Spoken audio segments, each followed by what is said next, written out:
Hello, dear children. Today we will be studying about cheese making, the process of cheese making. So, this method of cheese making differs from country to country and from region to region to meet the diverse local taste and requirements which lead to the development of numerous varieties of cheese. With definition, cheese is the curd of milk separated from the whey and pressed into solid mass. It is defined as a product made from the curd obtained from milk by coagulating the casein with the help of rennet or similar enzymes in the presence of lactic acid produced by added or adventitious microorganisms from which of the moisture has been removed by cutting, cooking and or pressing, which has been shaped in and then ripened by holding it for some time at temperatures and humidities. Now, in the curdling process, we observe that in the milk, few drops of lemon has been added to have the curdling process, right? And after this, if this curd is put into the cotton cloth, to take out all the water from the milk or the curd, then what we get, the cottage cheese, right? So this is the basic process of making the cottage cheese. So as we know, milk contains lactic acid, and with the curdling process, when the lemon keeps on getting mixed with the milk, there we find the enzymes, rennet enzyme starts working, and so we find that this conversion of milk to curd takes place.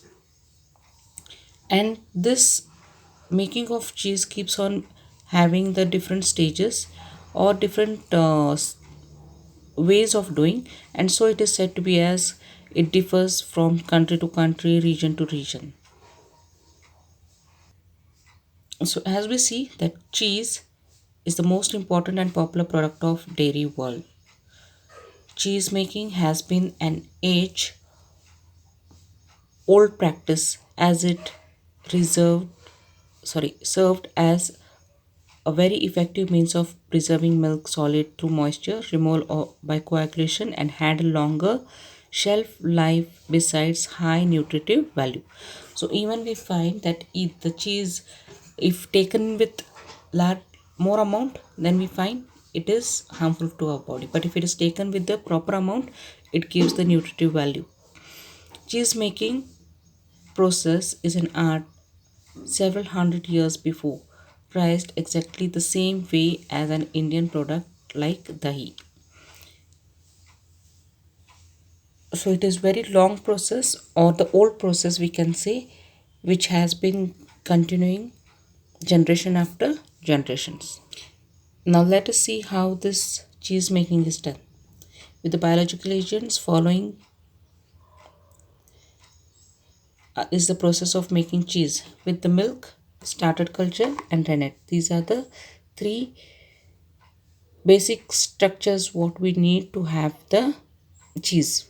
Milk undergoes pasteurization. So what happens when we get the packet milks, that is pasteurized milk, right?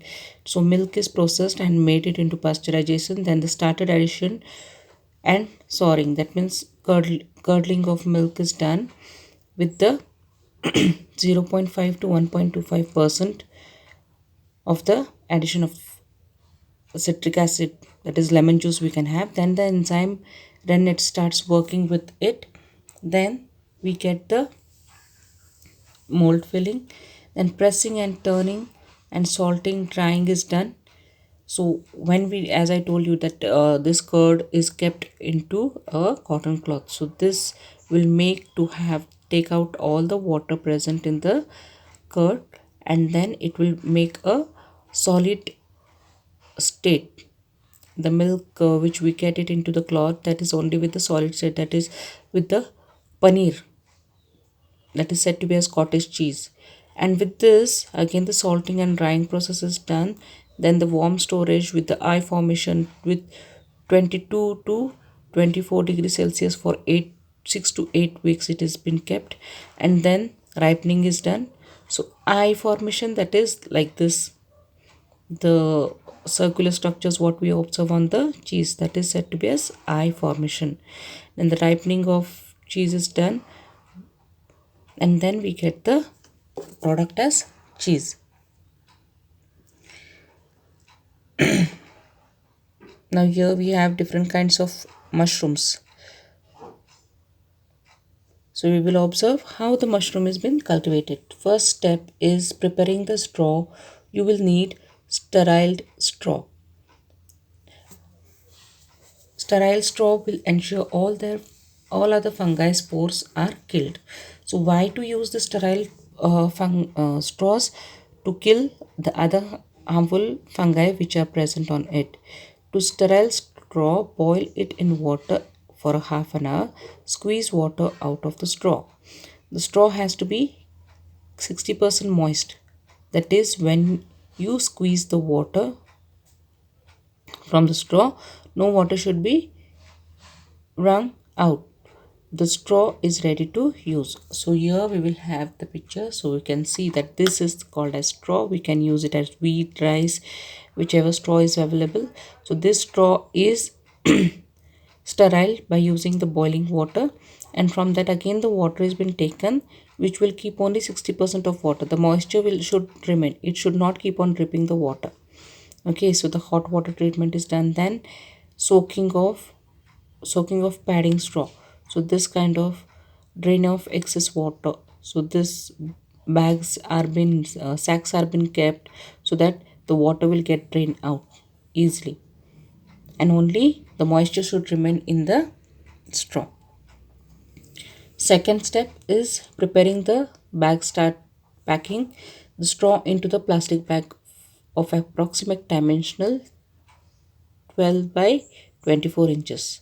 So this 12 by 24 inches bag has been taken, like as we use for saplings in the nurseries for planting new trees.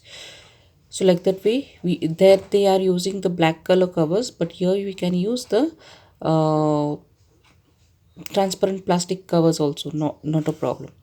Crumble one chunk of the spore on top of the straw along the edges. So what we are supposed to do, like when we are putting this straw in this bag, we are going to put one layer of straw, then to the side edges of the bags we are going to put the spores, fungal spores. Spores grow out from the sides of the bag, so it is important to distribute the spores along the edges. So what we are going to see here, we are going to have the bagging system over here. So this can be also done on the flooring system as we cultivate the crops in the fields, but in the dark room it is done then, if it is done in the room. Here also we are going to make use of the room only, but here we are going to use the bagging system. So here it is shown with the bags. Spores in the middle will not germinate, so the spores which we will be adding should not be put in the center. So it has been put into the edges only, near in the outer layer of the straw. Then the third step, layering in 4 inches. So again the straw is kept. This process has been put like putting the straw in the edges, then putting the spores in the edges, and then putting the straw. Again the straw layer, and on top of it like having the spores. Like how the layering of cake we have like one layer of cake or sandwiches, and only to the edges we can have the stuffings, not in the center but in the edges. Then again the layer of bread, again the stuffing of anything whatever we want on the bread. So here we are going to have the layers of straw, spores at the edges, straw, spores at the edges, like this 3 to 4 layers we are going to do it, and pack it into 2 inches of straw. Then the last process, closing. Twist the open end and tie it back tightly. So this should not contain any air, it should be airtight, so it has to be tied with the tightly with the knot, so that the bag will not get broken, it will not tear off. In that process you are going to keep it. Next, step 5, making holes. Making 12 to 20 holes using a sharp stick allow all over the bag. This will promote air circulation. So to have the aeration, because yeast needs to, or the fungi needs anaerobic condition, that is true, but to have the aeration we are going to put some holes on the bag. Then the sixth step is germination. Now the process of growing of mushroom is going to take place. Your mushroom bag is ready now. Set in a cool dark place to promote mycelium growth. Mycelium growth, the root structure we can say. Now you can also get the cool dark effect by hanging a wet jute bag around the growing bag. Make sure that the sack is at least 1 foot away from the plastic bag. So what we can do, we are going to hang the bags, and after hanging we are going to make little the place cooler. So to make the place cooler, we can have the jute bags around the plastic covers, but it should not stick to the plastic covers, it should be away from the plastic covers. Spray the sack every 5 days to keep it moist. So little amount of water we can sprinkle on it to have the moisture. Mushroom will start sprouting in 18 days. So this is what the mushroom will look like growing out of the bag. So here you can see the mushrooms coming out of the bags. So what are the main processes of having the mushroom cultivation? Is the compost layer, which is with straw and the chicken manure. Then the spawning, that is sprinkling of the spores. Then the casing layer, thin layer of mud has been kept, and then this moisture is maintained. This is what it is given in the textbook. So what is mushroom? Mushrooms nutritive value. An excellent food choice, mushrooms are low calorie, low carbohydrate, and full of vitamins. So here you can see fibers with 0.7 grams, calories 15, fat 0.2, carbohydrates 2.3, and proteins 2.2. This is with 1 cup per cup. With nutritive value, 5 mushroom contains 20 calories and 0 gram of fat. They also contain B complex vitamins and vitamin D, as well as minerals like copper, potassium, iron, and selenium, which are essential for our body. They also acts as disease fighting factor. So the vitamin D in mushrooms helps maintaining healthy bones, as it contains vitamin D. So vitamin D, we know that makes our bones healthy. Selenium is used to prevent degenerative diseases, like how when the person starts getting old, they start getting different kinds of diseases. So it selenium helps to prevent degenerative diseases, also prevent prematuring of aging. So mushroom contains protein and they are used as meat substitutes. So people, those who are non-vegetarian, they keep on eating meat, fish, chicken, etc. Right?